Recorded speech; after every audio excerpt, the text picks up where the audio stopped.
Assalamualaikum warahmatullahi wabarakatuh. Perkenalkan, nama saya Rafiqatun Wahyu Adiningsih dengan NIM 2010057 dari kelas PAI 3B.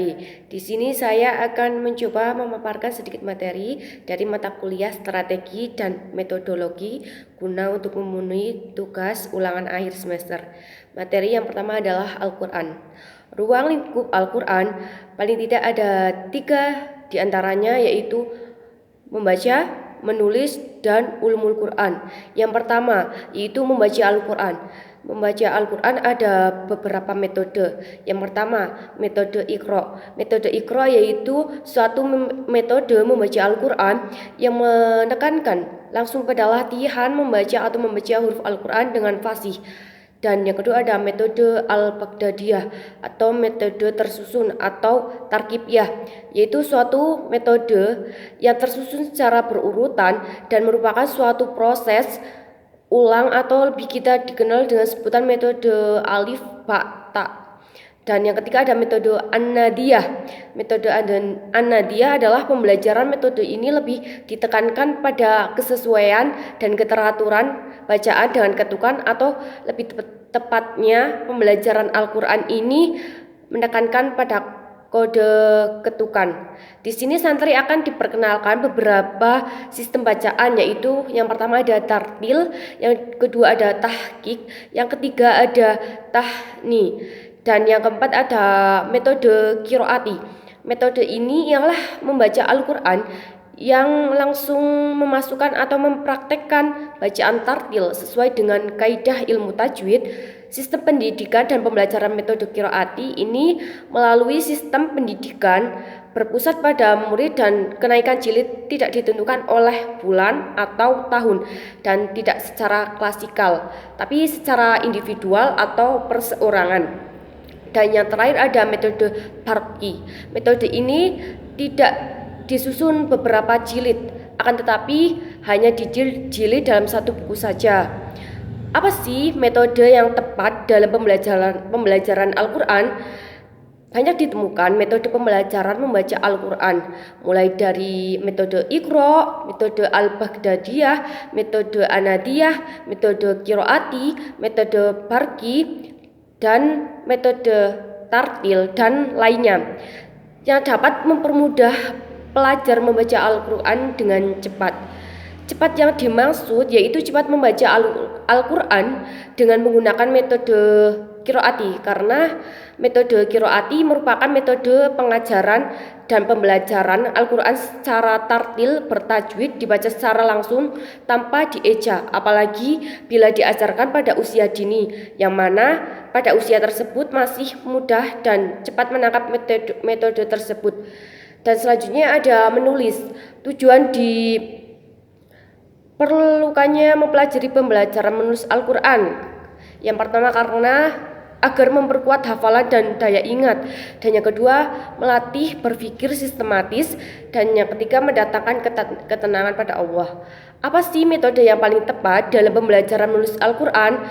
Metode yang paling tepat adalah metode Yanbu'a, yaitu metode menulis huruf Arab atau hijaiyah dengan cara terlebih dahulu membentuk sketsa huruf hijaiyah, kemudian baru membentuk huruf hijaiyah yang lebih utuh. Dan terakhir ada ulumul Quran. Ulumul Quran ialah sejumlah pengetahuan ilmu yang berkaitan dengan Al-Quran, baik secara seperti ilmu agama Islam dan bahasa Arab, dan secara khusus adalah kajian tentang Al-Quran seperti sebab turunnya Al-Quran, nuzulul Al-Quran, naskah mansuh, ijaz, magi, madani, dan ilmu-ilmu lainnya. Selanjutnya ada matan hadis. Matan atau al-matan menurut bahasa adalah ma'rifatal minal ardi atau tanah yang meninggi, sedangkan menurut istilah adalah kalimat tempat berakhirnya sanad atau ujung sanad sebagai sumber redaksi. Yang kedua ada sanad. Secara bahasa, sandaran atau tempat bersandar. Secara istilah adalah jalan yang menyampaikan kepada jalan hadis atau segala hal yang disandarkan kepada Nabi SAW. Dan yang ketiga ada rawi. Rawi adalah orang yang meriwayatkan atau memberitakan hadis. Tujuan pengajian matan hadis adalah untuk mendapatkan pemahaman tentang Maksud pesan dari Rasulullah SAW. Apa sih metode yang tepat untuk pembelajaran matan hadis? Metode yang tepat adalah dengan cara metode ceramah dan demonstrasi. Yang kedua ada ulumul hadis. Ulumul hadis adalah ilmu yang membicarakan masalah hadis dari berbagai aspeknya. Menurut bahasa, hadis adalah yang artinya al-jadid berarti baru, al-khobar berarti berita, al-khorib berarti dekat. Secara umum hadis adalah segala perkataan Nabi SAW, perbuatan dan ikhwalnya. Ada pula yang menyatakan bahwa hadis tidak hanya berasal dari para sahabat dan tabi'in, sehingga timbul klasifikasi dari dalam hadis, yaitu hadis ma'fud yang disandarkan kepada Nabi, hadis mauquf yang disandarkan pada para sahabat, dan hadis maktu yang disandarkan pada tabi'in. Dalam hadis terdapat 3 komponen, yaitu 1 hadis qauli, yaitu perkataan, hadis fi'li perbuatan, dan hadis takrir atau persetujuan. Yang selanjutnya adalah macam-macam hadis. Hadis sahih adalah hadis yang disandarkan kepada Nabi SAW yang sanadnya bersambung atau diriwayatkan perawi yang adil. Hadis hasan, hadis yang tidak berisi atau informasi atau hadis yang tidak berisi informasi bohong atau tidak bertentangan dengan hadis lain dan Al-Quran. Informasinya tidak kabur, memiliki lebih dari 1 sanad. Yang selanjutnya ada hadis do'if. Hadis do'if tidak memenuhi persyaratan sahih dan hasan, tidak sama dengan hadis maudhu atau palsu, sanadnya terputus. Tujuan mempelajari ulumul hadis adalah untuk mengetahui kesahihan hadis, yakni mengetahui keadaan dari suatu hadis. Metode yang tepat untuk pembelajaran ini adalah metode ceramah dan demonstrasi. Yang selanjutnya adalah akidah. Rukun iman. Sebagai umat Islam wajib mengetahui rukun iman. Yang pertama yaitu iman kepada Allah Subhanahu wa taala, iman kepada malaikat, iman kepada kitab Allah, iman kepada nabi dan rasul, iman kepada hari kiamat, iman kepada qada dan qadar. Selanjutnya yaitu sifat-sifat Allah. Sifat wajib Allah adalah sesuatu melekat pada diri yang Sang Pencipta. Sifat mustahil adalah sifat yang tidak mungkin ada dan tidak layak disandarkan pada zatnya sebagai pencipta alam semesta. Sifat wajib Allah itu ada 20 dan sifat mustahil Allah itu ada 20. Sifat jaiz adalah sifat yang bisa saja dimiliki atau bisa pula tidak dimiliki oleh Allah Subhanahu wa taala. Sifatnya hanya 1, yaitu fi'lu kulli mu'minin aw tarkuhu, artinya Allah mungkin mengerjakan sesuatu atau meninggalkannya. Yang ketiga ada asma Allah. Asma Allah adalah nama-nama yang menjelaskan sifat-sifat Allah Subhanahu wa taala yang indah lagi baik. Nama-nama indah dan baik Allah tercantum dalam kitab suci Al-Quran. Metode yang tepat untuk pembelajaran ini adalah ceramah, tanya jawab, dan diskusi agar siswa dapat berperan aktif dalam pembelajaran berlangsung. Yang selanjutnya adalah akhlak mahmudah. Akhlak mahmudah atau akhlak terpuji, golongan akhlak yang seharusnya dimiliki oleh seorang muslim, meliputi sabar, jujur, sopan, santun, dan lembut, dermawan, rendah hati, dan masih banyak lagi.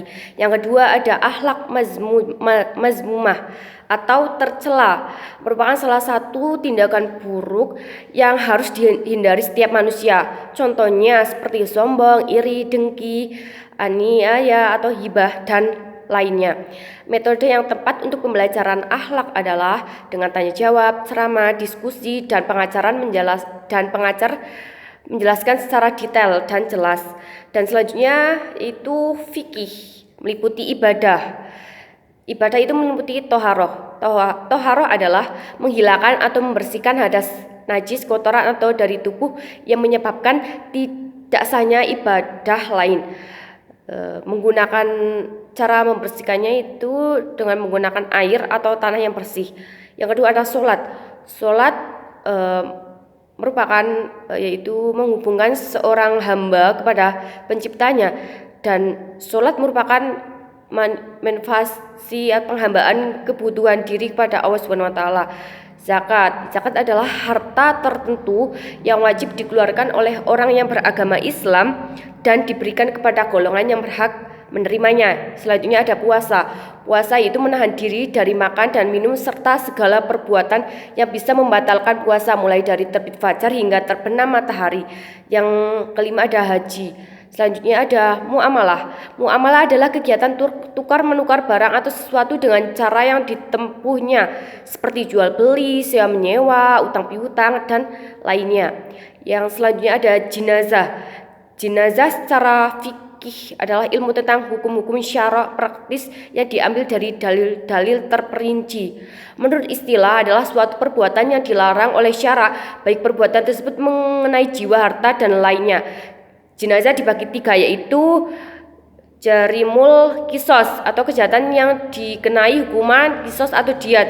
Selanjutnya jarimul had, kejahatan yang dikenai had atau hudud. Yang selanjutnya ada jarimah takzir, yaitu kejahatan yang dikenai takzir. Dalam metode yang tepat dalam pengajaran fikih di atas adalah menggunakan metode ceramah, demonstrasi, dan praktek. Sekian dari saya, kurang lebihnya mohon maaf. Semoga bermanfaat. Wassalamualaikum warahmatullahi wabarakatuh.